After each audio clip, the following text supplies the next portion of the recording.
Today, I'm going to share with you 10 things to really think about before becoming a full time freelancer. These are the topics and questions I wish someone had shared with me when I first set out on my freelance journey more than 10 years ago. By the end of this video, you'll be better equipped to either become a freelancer if you're not already one, or become a better freelancer if you already are.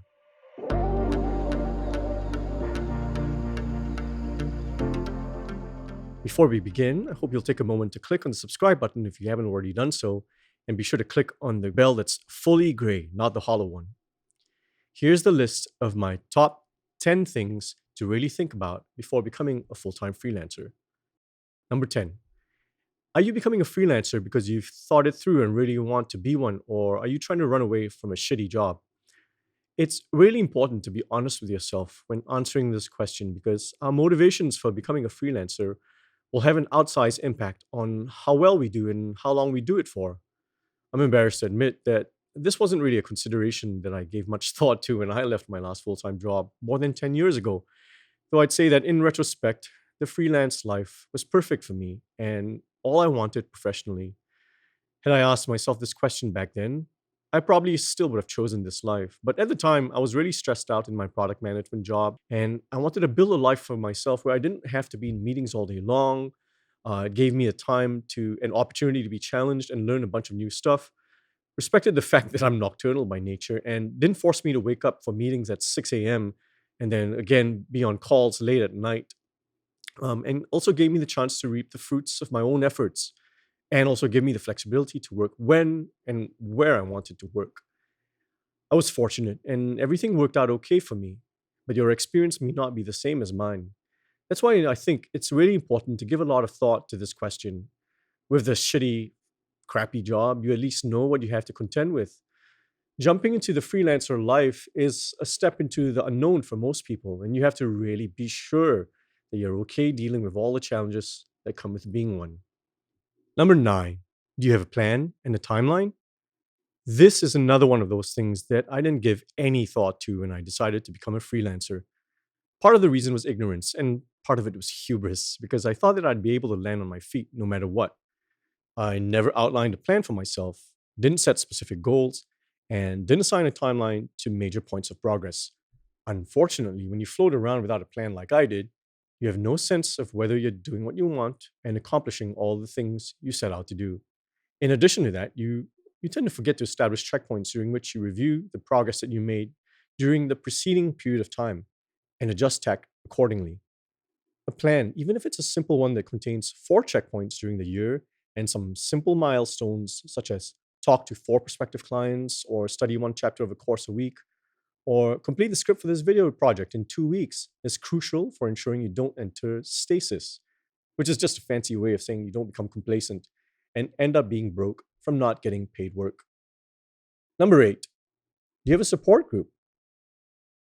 If you're accustomed to working in a conventional office environment with people around you, becoming a freelancer puts you in a very lonely place. And being lonely, it's not a positive thing for anyone. Loneliness can be the entry point for a vicious downward cycle where you lose motivation, sink into a weird funk, and where you're effectively stuck in this miasma of solitude. And the effects compound and cause you to sink even lower. Try to find a support group of people who are also freelancers. In addition to having social scaffolding to help prop you up, there's an opportunity for collaboration and possibly even for sending work each other's way. At the very least, you'll have people you can have lunch and share a drink with. I did a quick scan of meetup.com in Durham, North Carolina, for instance, where I live, and there are a number of freelance focused meetup groups there. You'll likely find similar groups where you live, and if not, why not start one of your own? Number 7, can you really afford to take the risk of being a freelancer? Now, this is something I often lead with when I talk to people about my freelance experience. There are numerous risks to being a freelancer. You either pay your own health insurance or forego it entirely and hope you don't get sick or run over. You'll need to figure out how to combat a sudden loss of income while meeting your financial obligations. You'll have to find a way to maintain your physical health while going all in on making sure your freelancing career succeeds. And you have to buttress your ability to deal with the almost obligatory rejection and uncertainty that accompanies the freelancing life, which can leave your sense of self-worth pretty damn low. Additionally, the continual stress of having to ensure that you're one, selling yourself and your abilities, and two, doing the work that you sold can be overwhelming if you have a family or if you find yourself in the role of primary breadwinner. All of these issues carry even greater weight, and the victims could be your self-confidence, your physical health, your financial health, and worst of all, the relationship with your loved ones and family. Number 6, are there opportunities for you to do the work you want to do sustainably? In product marketing parlance, this would be called product market fit. For freelancers, it's this very simple concept. Does the skill that you're peddling have a need in the marketplace? And if so, are people willing to pay for it at a level that allows you to make it your sole professional endeavor? Be extremely honest with yourself here and try to ask as many people as possible to gauge the viability of your business. The last thing you want it to do is to leave a stable income to start a freelancing career and realize that your skill set is so esoteric and fills within such a narrow niche that you're either muscled out by whoever's already serving that need or that you cannot find enough work to make it your primary professional pursuit. Now, an additional note here, just because your answer to the question is no, doesn't mean that you cannot pursue freelancing. You just may have to round out your skills and service offerings to include other things that will help you make it work. Number 5, does your partner support you? Now, first of all, this won't apply to everyone, as not all of you are going to have a partner. I also use the phrase partner here very loosely. It could refer to your wife, husband, boyfriend, girlfriend, partner, puppy, pet goat, doesn't really matter. The important thing here is that they are the person or people who rely on you, who find you the most enthralling, whose lives are most closely intertwined with yours. And having their buy-in and support throughout the process of discovering whether freelancing is right for you, and then the ensuing jump into freelancing, if you decide that it is critical. Freelancing does to your emotions what that Power Tower ride at Cedar Point amusement park does to your innards. It launches them up into the stratosphere and then drops that shit down like the bass in an extreme dubstep mixtape. In simple terms, you will experience a wild variation in your emotions. Super high when you first pick up your first project and realize that this could really be your future, and ultra low when your prospective client goes dark on you after spending weeks meeting them, doing research, putting together a proposal, creating a spec piece because you didn't know better not to ever do one, have them not respond to weeks worth of repeated follow-ups, and then see work that a competitor did for them that copied every single thing in the spec piece that you did for them, and find out that the competitor charged twice as much as what you quoted. True story. True story. It's during moments like this, when you are at the nadir of your fledgling life as a freelancer, that having a partner who can empathize, love you, and be there for you is critical. Number 4, are you in a good frame of mind? This is something I think about a lot whenever I'm making any kind of decision. The decisions that we make when we're disappointed or sad or angry tend to be reactive ones and are often not the same ones we'd make if we were in a better frame of mind. I first made the jump into the freelancing life during a period of extreme personal turmoil. And as a result, the first year of my freelance career was very challenging. Not only did I have to grapple with the challenges of a new career path and all the associated hurdles, I also had to right myself emotionally and spiritually. Were it not for my family and their support, I likely wouldn't have been able to continue doing what I was doing. The emotional and intellectual demands of a freelance career are intense, and the swings that I've already mentioned between highs and lows are huge in magnitude. And the best way you can prepare yourself to deal with them is to first put yourself in a good frame of mind. Be right with yourself and take care of all the crap that life has dealt you at that particular point in time before you soldier forward. You'll have a much better chance of succeeding if you do that first. Number 3, is your financial buffer adequate? The harsh reality of the freelance life is that unless you already have a bunch of paying clients lined up when you make the switch, there will be a lot of stress on you to find paid work, do the work, and then get paid. The very nature of a freelance career means that you'll experience cycles of compression and expansion in your workload, and correspondingly, your income.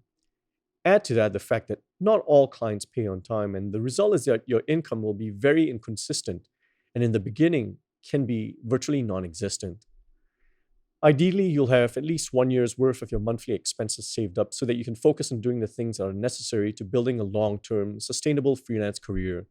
It's the only way to give yourself a decent chance of success because you may be tempted to quit or even be forced to quit when things don't go super well in the beginning. Even having 6 months worth of expenses will provide a cushion that gives you a better chance at success. Number two, do you have a great value proposition? You may have heard the phrase value proposition before, but in case you're not familiar with it, I'm going to try to break it down into something simple. Now, I talked earlier about opportunities to do the work that you're capable of doing and want to do, and that's one component of the value proposition. What I would categorize as technical capability, or the match between the problem to be solved and the solution that you offer. That alone isn't always the determinant for whether a client hires you or not. Now, if you place yourself in your potential client's shoes, then you begin to think differently about the things you'll need in order to gain their trust and hence their business. I'll try to illustrate this by giving you an example from when I hire vendors or contractors to help me out on projects. Now, technical capability, I consider that table stakes. That's a basic requirement.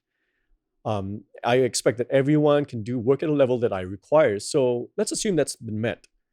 Other things I value a lot are reliability. Can I rely on this person to deliver what I need when she says she'll do it? Transparency. Will he let me know if there's an issue if one comes up? Trust. Will this person maintain confidentiality around the client and the work that we do? And more importantly, is he going to try to steal that client from me? Amiability. Am I going to like working with this person, or is he or she going to be a pain in the derriere?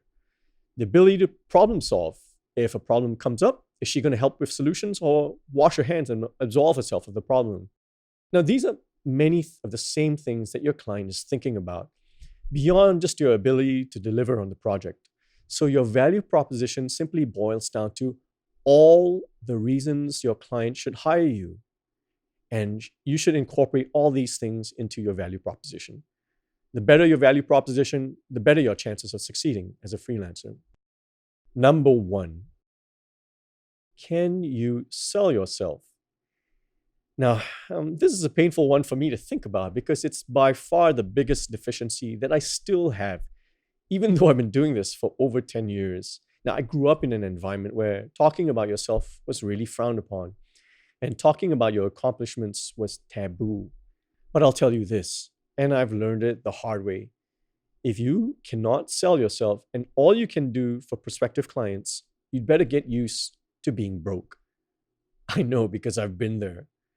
Throughout my life, I've met tons of extremely capable people who didn't excel in their chosen professional paths because they didn't know how to present themselves and their accomplishments well. If you fall in this category, you can do one of several things. One, learn how to speak about what you can do in a way that's true to who you are. You don't have to boast or come across sounding salesperson-y.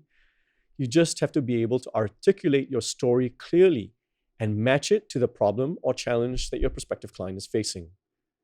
The second thing you can do is to have someone else speak on your behalf. That could manifest itself as you hiring someone else to sell your services, or you being part of a cooperative or collaborative where the collective sells you as part of a broader suite of services. The third is to ask your existing clients or people from your professional network to introduce you to new opportunities. Fourth, you can use online freelance marketplaces to find work, though I've personally not found them to work well for me, just mostly because I like working with people I can actually see and talk to face to face. To be very, very frank with you, selling my services is something I'm still refining.